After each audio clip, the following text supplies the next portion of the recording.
Today, I'm going to show you a simple way to understand market movements using order blocks so you can trade with more confidence. Stay with me because this will change how you see the charts. Alright, let's get started. Before we get into trading them, let's first understand what order blocks are and why they matter. Most traders think they understand order blocks, but let me ask you this. If it were that simple, why do so many traders still lose? That's the big question, and I'm about to give you the real answer. Here's the truth. An order block is not just a random zone on the chart. It's a footprint left by institutions and smart money. These players don't trade like retail traders. They enter the market with massive capital, creating strong price movements that most traders don't even recognize. But here's where most traders go wrong. They see a big move, mark a box around it, and expect the price to magically respect it. The result? They keep getting stopped out, and that's a trap you want to avoid. So, what's the hidden truth? Order blocks only work because of how institutions place their orders. They don't just enter all at once, they scale in over time. When the price moves aggressively from a zone, it's often because smart money left unfilled orders behind. That's what makes it an order block. Now let's talk about the two types of order blocks you need to understand. First, we have bullish order blocks created by strong buying pressure. These typically signal that the market is about to move higher. Then we have bearish order blocks, formed by heavy selling pressure, signaling a potential downward move. Here's where it gets really interesting. Once an order block is identified, it becomes a key level. Smart money often returns to these areas before continuing their move. So, instead of chasing the market, you can wait for price to come back to these levels, enter at the right time, and ride the move with confidence. Now you might be wondering, do these order blocks really work in real-life trading? Let me show you. Imagine you spot a bullish order block. The price returns to it. You enter the trade just before the market explodes upward. And boom, you're riding a high-probability trade, just like the pros. This isn't just theory. This is how smart money operates, and I'll show you real examples to prove it. But here's where it gets tricky. Most traders think every order block is a good one, and they end up marking every zone they see, only to wonder why they're still losing. Not all order blocks are the same. Some are strong, and some are weak. If you don't know how to filter out the bad ones, you'll just be trading noise. So don't focus on every order block. Focus on the ones that actually matter. Now, let's talk about how to find the best order blocks. There are 3 simple rules you can follow to identify high-probability order blocks. By sticking to these rules, you'll be able to spot key institutional zones before the price moves, avoid fake setups that trap most traders, enter with confidence, knowing you're aligned with smart money. In the next steps, I'm going to break it down step by step, so you can start spotting these high-probability order blocks and use them to your advantage. Stay with me, because the next part is going to give you the edge you need to succeed.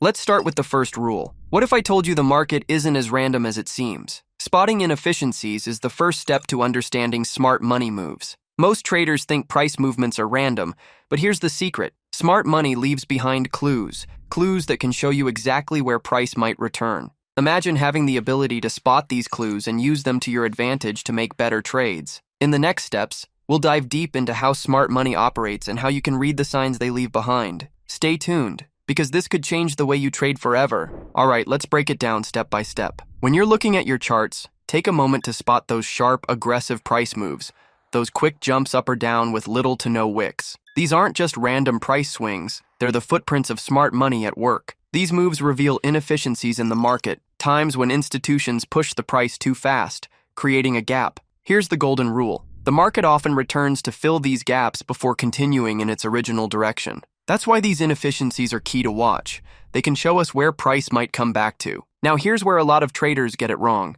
They see a big move and jump straight in without asking why it happened. But here's what you should do. Step back and mark the last bearish candle before a strong bullish move, or the last bullish candle before a sharp drop. This is a potential order block, a level where institutions likely place their orders. But before you dive in, ask yourself, has the price already returned to this level? If it hasn't, the inefficiency is still there, and the order block is fresh. If it has, pay attention to how the price reacts. A strong bounce means smart money is still active, but if the price moves slowly through the level, it could mean the imbalance has been filled, making it less significant. Now let's go to the second rule. A lot of traders skip this crucial confirmation step and end up with weak setups that lead to losses. Don't be one of them. Always confirm your setup before jumping in. Let's break this down step by step. Identifying an order block is just the beginning. To truly maximize these setups, you need to confirm what the market is actually doing. How? By focusing on 2 key elements: break of structure and change of character. First, locate the most recent swing high or swing low near your order order block. Then, watch how the price reacts. If the price breaks through this level with strong momentum, that's a break of structure, BOS. This signals that the trend could be shifting, making your order block a critical level to watch. So, always confirm the market's direction before taking a trade. This one step can be the difference between a high probability setup and a costly mistake. Now, let's go to the third rule. Alright, let's break this down on the chart. Not all order blocks are created equal. Some are powerful, while others lose their strength over time. Now look at this first zone. This is a fresh, untouched order block, also called an unmitigated order block. Why is this important? Because institutional orders are still waiting to be filled here. This gives us the highest probability of a strong reaction when price comes back to this level. Now check this second order block. Price has already tapped into it, but it didn't break through, and we can see a strong bounce. This is a mitigated order block. Even though it has been tested, it's still valid as long as price continues to react here. Now, look at this last one. Price has slowly moved through the zone, and there's no strong reaction. What does that tell us? The institutional orders have likely already been filled, making this a fully mitigated order block. At this point, it's lost its significance,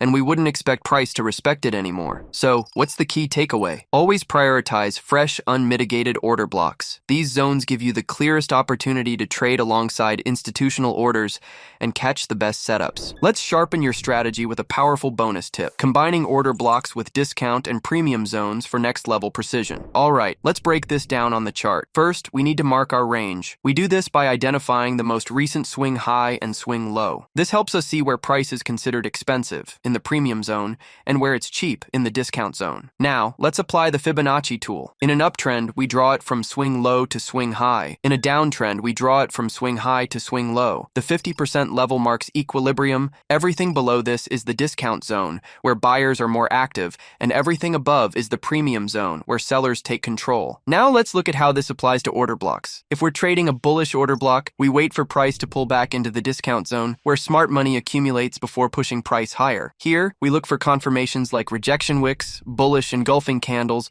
or increasing momentum. For a bearish order block, price will often retrace into the premium zone before continuing lower. This is where we look for signs of weakness, bearish rejection wicks, bearish engulfing candles, or slowing momentum, confirming that sellers are in control. The key takeaway? Not every order block is worth trading. By combining them with discount and premium zones, we filter out the weaker setups and focus only on high probability trades. Spotting an order block is just the first step. The real key is knowing how to trade them in live market conditions. Once we hit 30 likes, I'll drop the next video, breaking down 4 advanced strategies, including my favorite one that can help you make money. If we hit the goal, I'll show you everything step by step. Got questions? Drop them in the comments and I'll answer them in the next video. Let's make it happen.